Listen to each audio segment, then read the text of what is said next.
I'll tell you what, y'all, I wouldn't let the House GOP run my damn dishwasher. Now they spend too much time arguing over which soap to use and whether or not the brown plates are allowed. Next thing you know, it's 2 weeks later. My family's starving because they can't agree on even the most fundamental of principles. Also, Lauren Boebert's got her dildo in there for some reason. I don't care if it's on the top rack. That's gross. These people suck.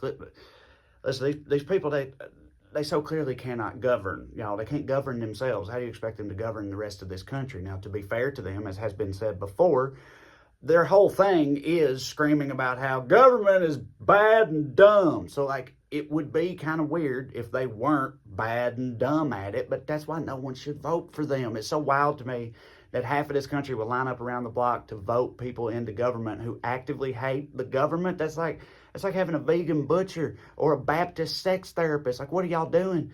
But like, that aside, this level of incompetence is not normal. This don't just happen. Like, normally, like, that one party has a majority, they pick a candidate for speaker, that person is elected speaker day one, ballot one, every single time. This hadn't happened in over 100 years till these fence posts took over, and now they've done it twice in 2023 alone. That should tell you something about them. As should their most recent selection for speaker, Jim Jordan. Now, there's a guy you can trust. There's a guy who always stands up for his team. No, I'm kidding. Jim Jordan is a spineless seditionist who once actively covered up the sexual abuse of hundreds of young men who he coached at Ohio State. Good Christian values, am I right? But moral character aside, he also just sucks at the job. He's been in Congress for years now, has never gotten a single piece of legislation passed. Like, the only thing impressive about Jim Jordan is the fact that he manages to go on breathing, considering how fully and firmly entrenched his head is in Donald Trump's ass. This dude is really the best they could come up with. That should tell you something about them. I think they should pick George Santos as the next candidate. I mean, after all, he was the first man on the moon. These people are such a joke, man. You could tell by how they're blaming the Democrats for this. Of course they are. They're like, the Democrats could stop this any time, and they just won't. It's like, what? It'd be like if Westboro Baptists set fire to their own church in front of everybody in the community in broad daylight, and then they stood out in the street yelling like, why won't the gays do something about this? Like, why would they? Right? The bigger question is, why have you done this to yourself? Like, are you really so pathetic that you have no other recourse than to beg and plead with the people you hate the most in the world to save you from your own incompetence? Jesus Christ, man. But it's like, I mean, as fun as it is to watch them dig their own grave like this, we got to recognize that, like, America is shut down as a result of this right now, Like, this is what happens when you give the modern-day Republican Party any ounce of power, which is why all of us have to collectively ensure that going forward, they are stripped of it forever, okay? Love y'all. Listen, YouTube, I want to tell you, sorry about the surroundings. This week, my Jeep's in the shop. I'll have it back next week, and it'll be back to normal. I know it's really bothering everybody, but it'll be okay. But I also want to let you know why I'm glad to have Ground News as a continued sponsor of this here channel. Media bias is tough today. Things get covered completely differently on different sides of the political spectrum. This story in particular, how's the right covering it, how's the left covering it, what's the truth? Sometimes it's hard to tell with how biased the media is. That's where Ground News comes in. Ground News is a startup and service that aims to push back on bias in the media by adding context and transparency to all news coverage so that enlightened civil debate can become the norm. Here's how it works. Here we are on the Ground News website. They also have a mobile app and a Chrome extension, just so you know. But you can see here we found a relevant collection of articles for our topic today. GOP's Jim Jordan will try again to become House Speaker, but his detractors are considering options. You can see on Ground News all the additional levels of detail you get that you don't get from any other news sources. Right off the bat on the side, you can see here it shows you the total number of sources, how many lean left, right, and center. There's a biased distribution, handy graphical breakdown of all the sources and where they lean politically speaking. You can get a summary up top that you can organize by left, center, or right leaning as you see fit. And down here are all the articles. You can see on every article, you get a higher level of detail before even clicking than you're going to get anywhere else. You can see who owns the ownership of each source. This is owned by the U.S. Department of Defense. This one's owned by a media conglomerate.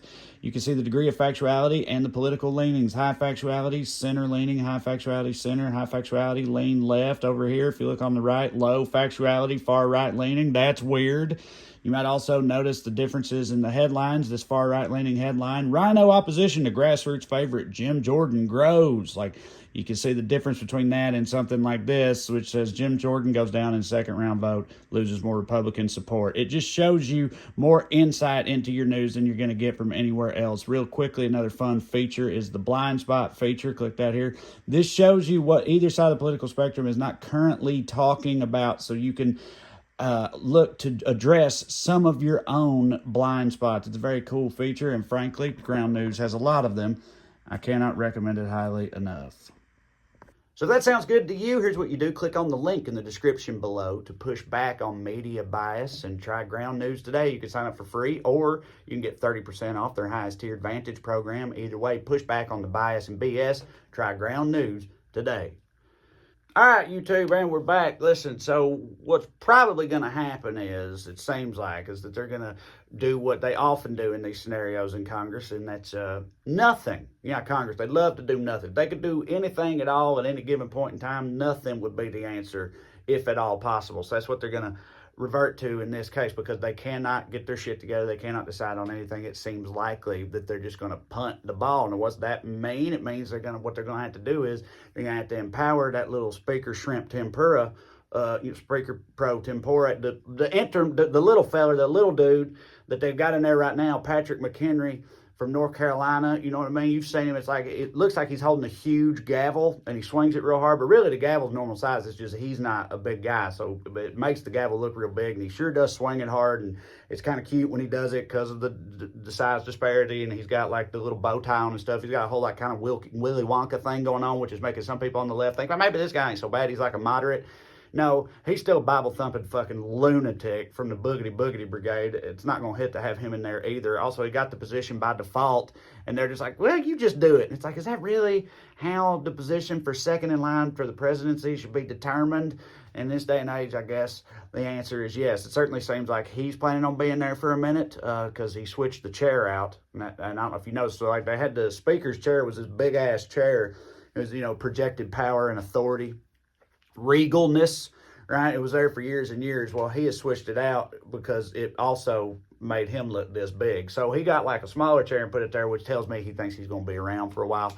So I guess that's going to be the case, and the rest of us just going to have to, twiddle our thumbs and hope that, society doesn't completely collapse in the interim until they ultimately figure something else out. Who the hell knows? Certainly not me, and most certainly not the American GOP. So we'll see. Listen, thank you guys. I appreciate it. Like I said, I'll be back in the Jeep next week. Listen, I'm going to put some circles and squares up here. Got this, that's a link to my special. Damn boy, check that out. Then there's a circle that lets you subscribe to the channel. That would hit for me. It would doubly hit for me if you click this other circle, which takes you to TreyCrowder.com. It's where you can see my tour dates and come see me perform stand-up live. All right, that's what I really do. Come and see me out there on the road if I'm coming to your town. Also on TreyCrowder.com, you can find Round Here and Over Yonder, my new travel book with Corey Ryan Forrester. Check that out too. But the main thing is you keep watching these silly videos, and I'll keep making them. I love you like chicken. I'll see you next time. See you, bye.